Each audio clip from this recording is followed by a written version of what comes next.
تو وہ کیا کہتے ہیں؟ جیسے اس کے بھائی نے چوری کی تھی انہوں نے بھی چوری کی ہے. یعنی حضرت یوسف علیہ السلام اس وقت بادشاہ ہیں، چاہے تو ان سب کی گردن اڑا سکتے ہیں، ان کو قید خانے میں بھجوا سکتے ہیں. ان کے سامنے کھڑے ہو کے یہ کہہ رہے ہیں کہ اس کے بھائی نے بھی چوری کی تھی. حضرت یوسف علیہ السلام کو قرآن اس موقع پر کمال طریقے سے ایک جملہ لاتا ہے کہ حضرت یوسف علیہ السلام ایک بات آہستگی سے کہتے ہیں کہ تم بدترین لوگ ہو. بس اتنے جملہ کہتے ہیں. یعنی اتنا شدید غصہ آتا ہے انہیں کہ وہ ضبط نہیں کر پاتے اور یہ الفاظ ان کی زبان سے نکل جاتے ہیں. لیکن وہ ہیں کون؟ وہ بادشاہ ہیں. یہ لفظ آفس کہنا، بادشاہ یہ کام نہیں کرتے. بادشاہ جیل میں ڈلواتے ہیں، وہ قتل کرواتے ہیں، وہ ان میں سے کوئی کام نہیں کرتے. اس درجے کا ضبط ہے اور بعد میں پھر معاف بھی کر دیتے ہیں. السلام علیکم ناظرین، آج میں چاہتا ہوں کہ آپ کی خدمت میں ایک اہم، بلکہ میرے خیال میں تو سب سے زیادہ اہم مسئلے پر بات کروں. اور مسئلہ یہ ہے کہ ہم اس چیز کو یقینی بنائیں کہ ہم جیسے ہی اس دنیا سے گزر کر اگلی دنیا میں پہنچیں گے، جو ظاہر ہماری موت کے وقت ہوگا، تو جس وقت ہم مر رہے ہوں فرشتے ہماری نجات کا پروانہ لے کر موجود ہوں. تو یہ چیز اگر حاصل ہو جاتی ہے تو سمجھیے گویا کہ اس امتحان میں ہم غیر معمولی طریقے پر کامیاب ہوئے ہیں. قرآن مجید ہمیں یہ بات بتاتا ہے کہ جو لوگ اس طریقے سے کامیابی حاصل کریں گے کہ ادھر اس دنیا سے وہ رخصت ہوں گے اور ادھر فرشتے ان کے نجات کا پروانہ لے کر کھڑے ہوئے ہوں گے. وہ چار گروہ ہیں، وہ انبیاء ہیں، وہ صدیقین ہیں، وہ شہداء ہیں، وہ صالحین ہیں.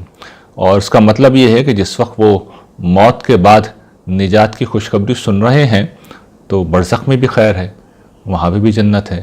حشر میں بھی ان کے لیے ہر طرح کی سختی سے بچا کے ان کو خدا کی رحمتوں کے سائے میں رکھا جائے گا. نامہ اعمال ان کا دائیں ہاتھ میں دیا جائے گا.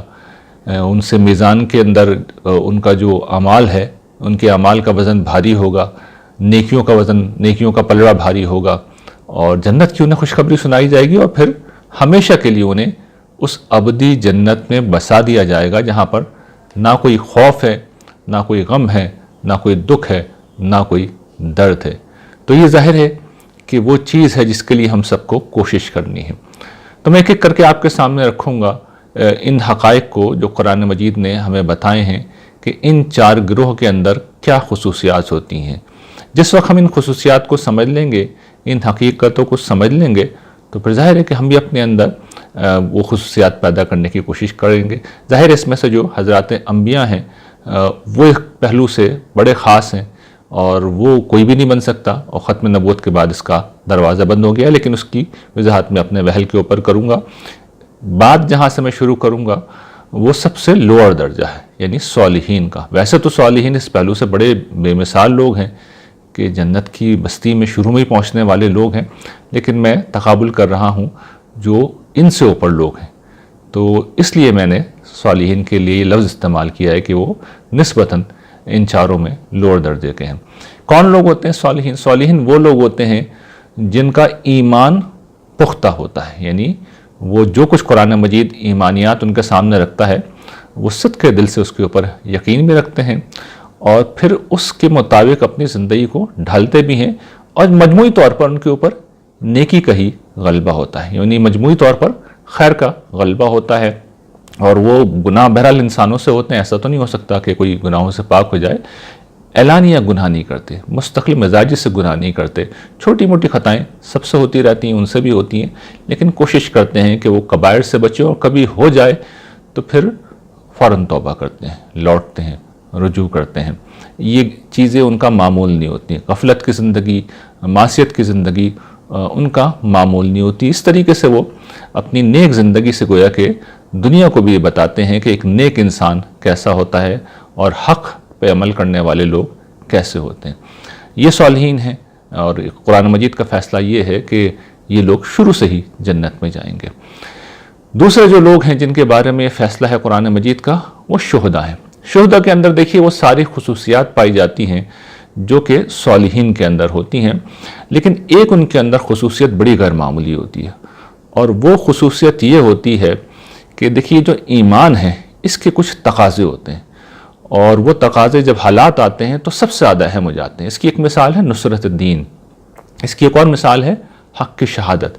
یعنی یوں تو وہ اپنے عمل سے حق کی شہادت دے ہی رہے ہیں, نیک زندگی گزار رہے ہیں, مجموعی طور پر خیر کا غلبہ ہے, اعلانیہ گناہوں سے بچے ہوئے ہیں, تو حق کی شہادت تو دے رہے ہیں. لیکن بعض اوقات یہ موقع جب آتا ہے تو آدمی کو اپنی جان بھی دینی پڑتی ہے, اس سے بھی داؤں پہ لگانا پڑتا ہے, تو وہ گھبراتے نہیں ہیں. مال دینا پڑے, وقت دینا پڑے, صلاحیت لگانی پڑے, حتیٰ کہ جان بھی دینا پڑے, تو وہ بے دریغ جان دے دیتے ہیں. تو جو لوگ اس جگہ پہ کھڑے ہوئے ہوتے ہیں کہ حق ان کے لیے وقت پڑنے کے اوپر ہر چیز سے زیادہ اہم ہو جائے, پھر وہ شہید ہیں.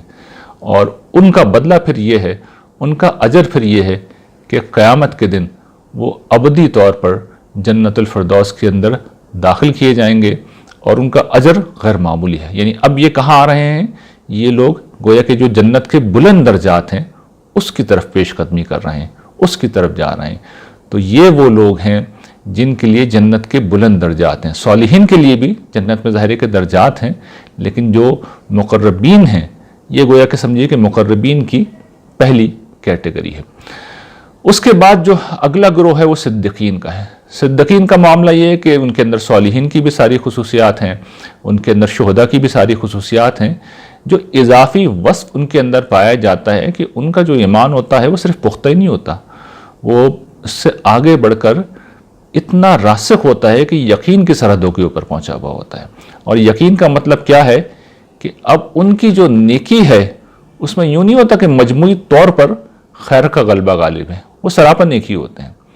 اور یہ کوئی ایک دن کی نیکی نہیں ہوتی, ساری زندگی کی نیکی ہے, یہ 24 گھنٹے کی نیکی ہے, یہ ہفتے کے 7 دنوں کی نیکی ہے, یہ سال کے 12 مہینوں کی نیکی ہے. کنسسٹنسی ہوتی ہے ان کے اندر. جس حقیقت کو ان کے قلب نے قبول کیا ہے ان کی زبان پہ بھی وہی جاری ہوتی ہے, ان کا عمل بھی ہمہ وقت اسی کی گواہی دے رہا ہوتا ہے. اور یہ کوئی عام سطح پہ نہیں کر رہے ہوتے, وہ احسان کے درجے پہ جا کے کر رہے ہوتے ہیں. ہر چیز کو اچھے سے اچھے طرح وہ ادا کر رہے ہوتے ہیں. اور جب شہادت کا وقت آتا ہے یا نصرت دین کا وقت آتا ہے تو وہاں پر بھی بہترین انداز میں وہ جاتے ہیں. حضرت ابوبکر اس کی آخری درجے کی مثال ہے. ہم جانتے ہیں کہ جب جنگ تبوک کا موقع آیا تو پورے گھر کا مال لے کے آ گئے. تو یہ ظاہر ہے کہ ایک مثال ہے, اور ان کی تو پوری سیرت ایسی تھی. تو یہ صدیقین ہوتے ہیں جن کا ایمان اس درجے کا ہوتا ہے کہ گویا کہ وہ خدا کو اپنی آنکھوں سے دیکھ رہے ہیں, وہ فرشتوں کو اپنی آنکھوں سے دیکھ رہے ہیں, وہ جنت و جہنم کو اپنی آنکھوں سے دیکھ رہے ہیں. چنانچہ ان کے عمل کے اندر غیر معمولی درجے کی کنسسٹنسی بھی آ جاتی ہے, کوالٹی بھی آ جاتی ہے. تو یہ دو چیزیں جب مستقل جمع ہو جائیں, یعنی کوالٹی کنسسٹنسی کے ساتھ جمع ہو جائے, تو پھر صدیقین وجود میں آتے ہیں. اور بائی ڈیفینیشن یہ کون لوگ ہیں کہ ایمان قلب میں ایسا راسخ ہے کہ زبان ہم وقت وہی بات کرتی ہے جو ایمان کے مطابق ہے, اور عمل بھی ہم وقت وہی ہوتا ہے جو کہ قلب میں جو ایمان راسخ ہے اس کے مطابق ہے. ایسا چوتھا گروہ جو ہے وہ حضرات انبیاء علیہ السلام کا. میں عرض کر چکا ہوں کہ یہ ایک منصب ہے, عام انسانوں کا نہیں مل سکتا, اور ختم نبوت کے بعد تو بالکل نہیں مل سکتا. لیکن جو ان کی ایک خصوصیت تو ہے نا جو نبوت کی ہے کہ وہی آتی ہے, اور اسی طریقے سے معصوم ہوتے ہیں. یہ دو خصوصیات خاص ہیں ان کے ساتھ.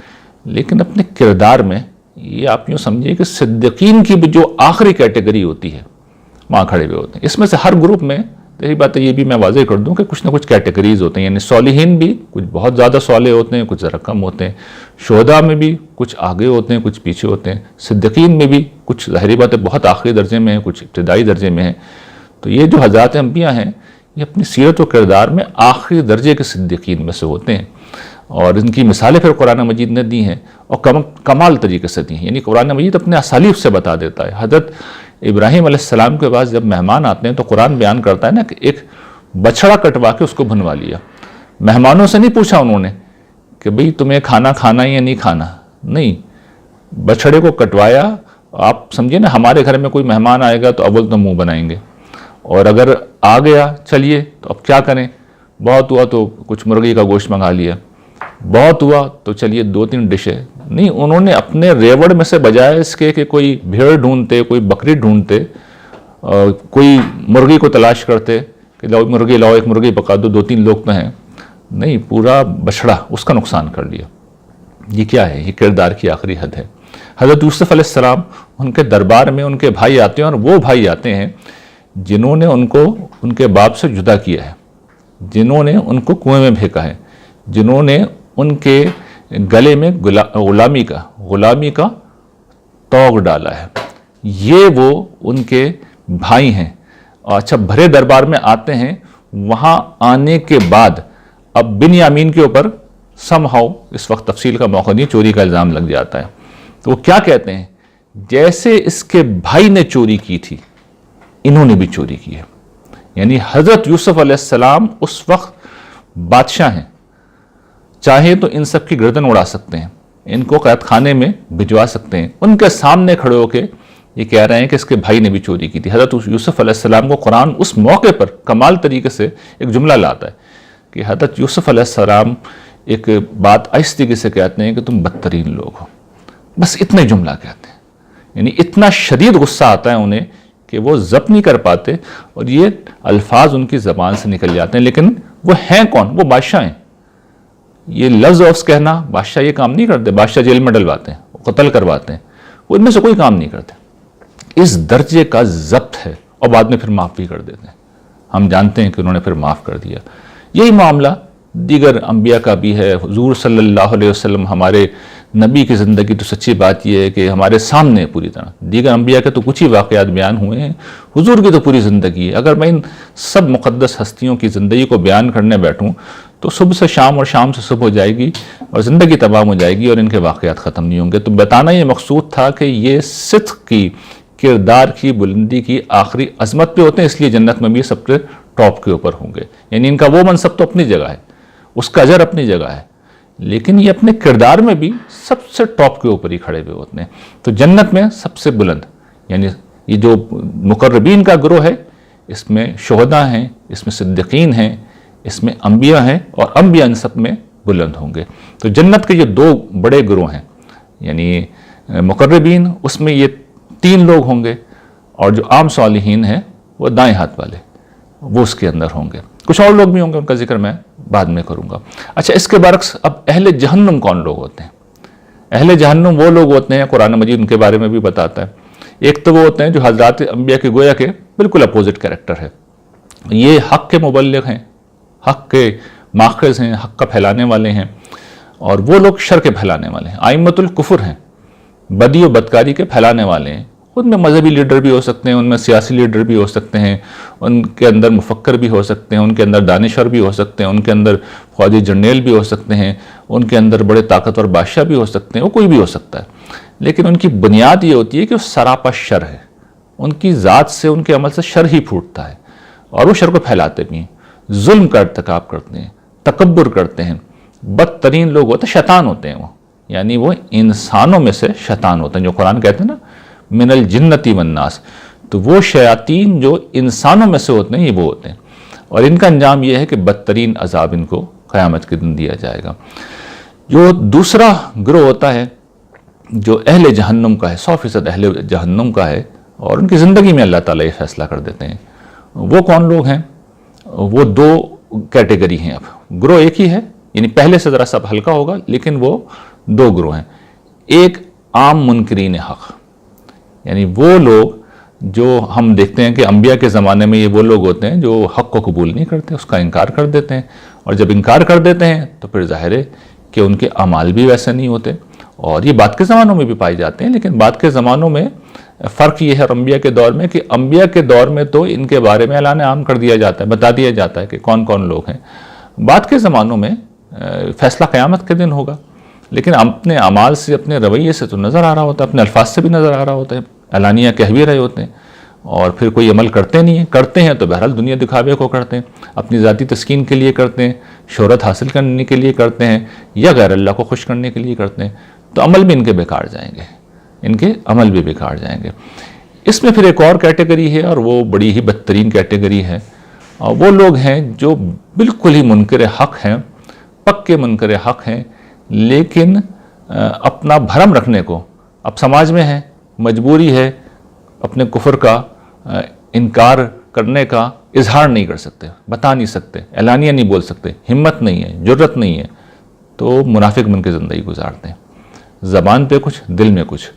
دل سے تو پختہ طور پہ کافر ہے، لیکن زبان سے مان لیتے ہیں مجبوری میں.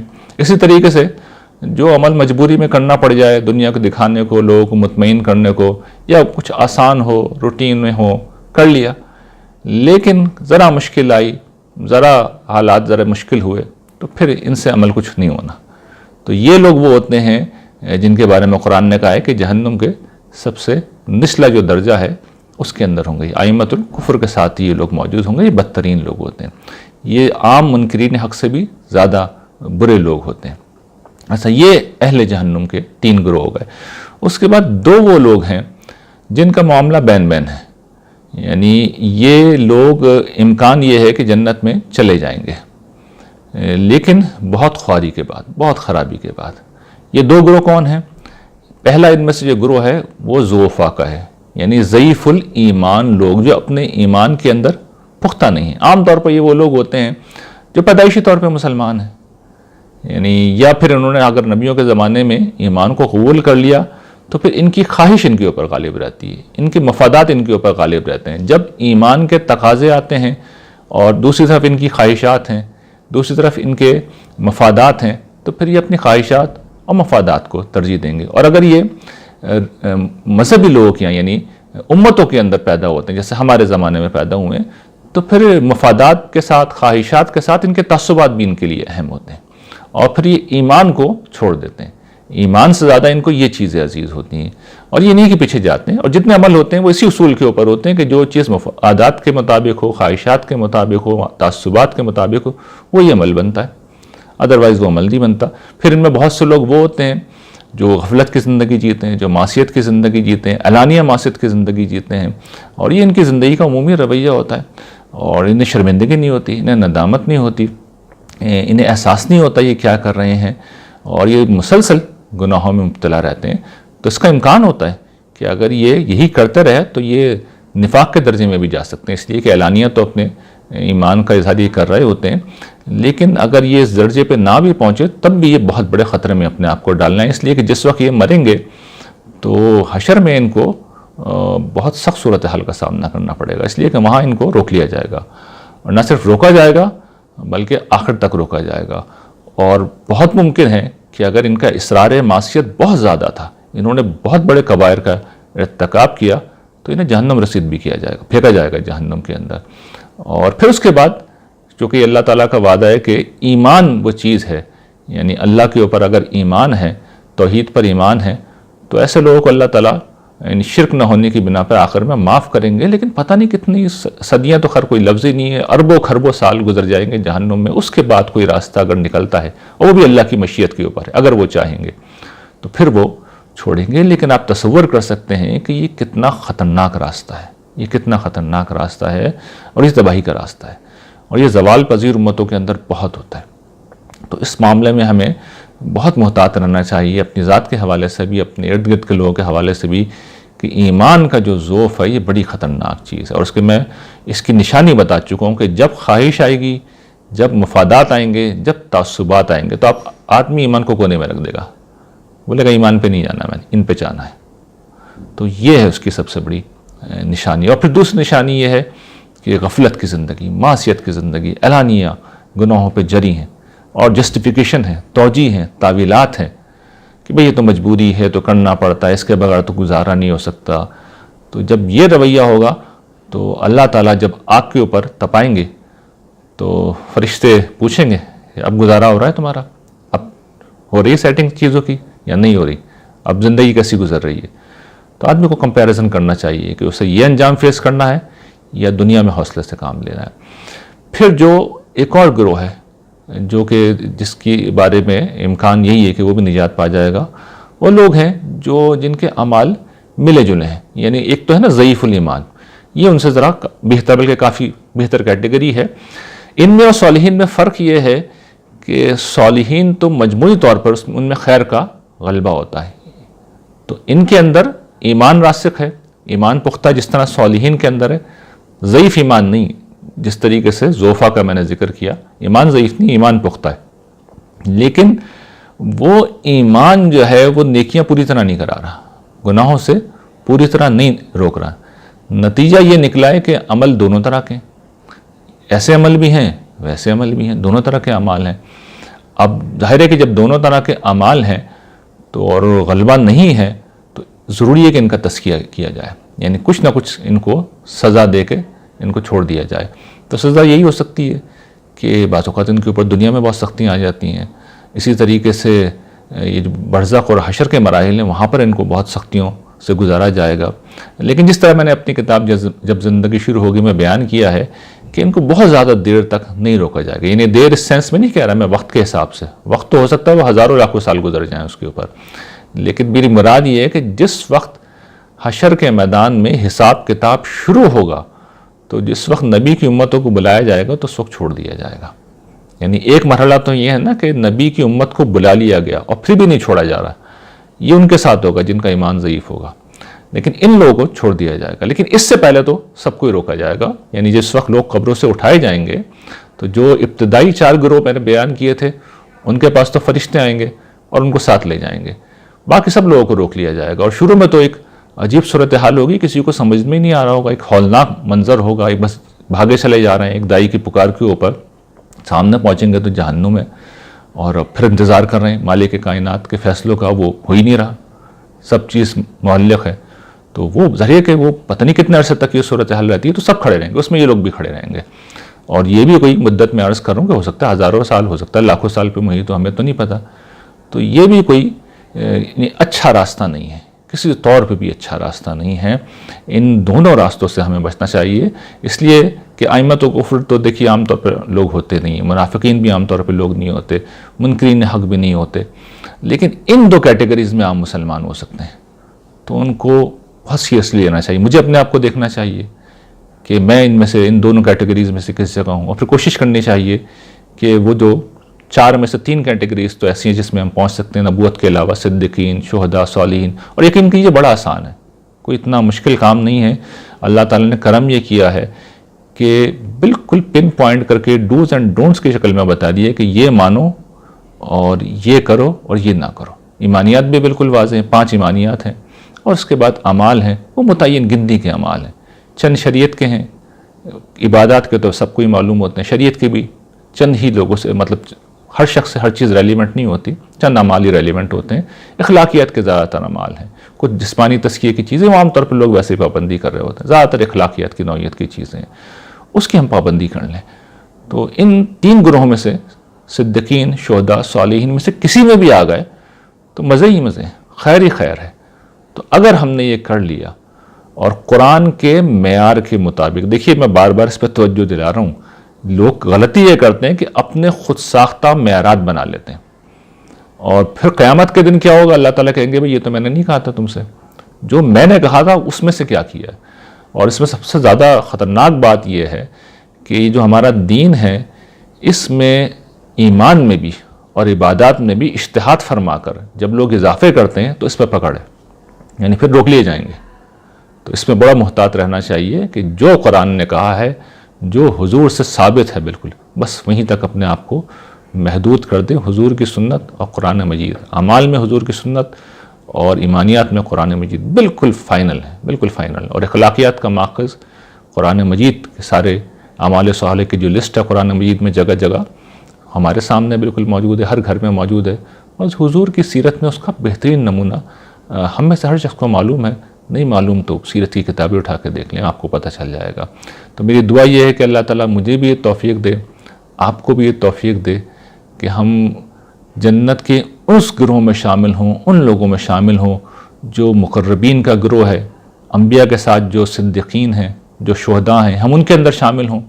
وہاں نہ ہو سکے تو کم سے کم صالحین کے جو اصحاب الیمین ہیں اس میں تو ہم ضرور ہوں، کیونکہ اس کے بعد جو 2 کیٹیگریز ہیں وہ گرچہ بعد میں اصحاب الیمین سے آ کے مل جائیں گی، لیکن ظاہر ہے کہ بہت کم تر درجے کے اوپر ہوں گی۔ تو اگر وہ نہیں ہو تو کم سے کم اصحاب الیمین میں تو ہوں، اور اگر اللہ کی پناہ ان 2 گروہوں کے اندر ہیں تو پھر ظاہر ہے کہ حشر بہت برا گزرنے والا ہے، اللہ نہ کرے کہ یہ ہو۔ اور باقی جو 3 گروہ ہیں ان کے بارے میں تو سوچ کے بھی انسان لرز اٹھتا ہے۔ اللہ تعالیٰ سے دعا یہ ہے کہ مجھے اور آپ کو جنت کی راہوں کا مسافر بنائے۔ وآخر دعوانا ان الحمدللہ رب العالمین۔